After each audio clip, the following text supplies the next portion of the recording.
Свойства на синтетичните влакна. Какво ще учим?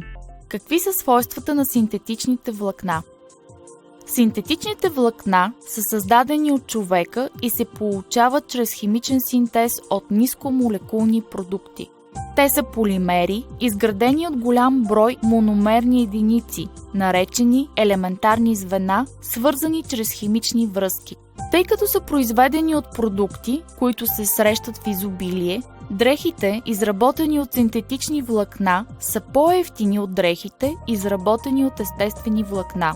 Цената и уникалните им свойства са причината за широката употреба на синтетичните влакна. Синтетичните влакна, като полиестера, са леки и лесни за пране. Те съхнат бързо, тъй като не абсорбират вода и не се свиват и мачкат при пране. Синтетичните влакна са здрави. Найлонът, който е синтетично влакно, е по-здрав от стоманата. Неговата здравина и еластичност го правят особено подходящ за изработка на чорапи, въжета и хамаци. Да проведем прост експеримент, който доказва, че найлонът е по-здрав от памука, който е естествено влакно. Имаме две еднакви блюда. Едното е окачено на памучни, а другото на найлонови нишки с еднаква дължина и дебелина. Поставете еднакви тежести на двете блюда и постепенно добавяйте еднакви тежести към тях.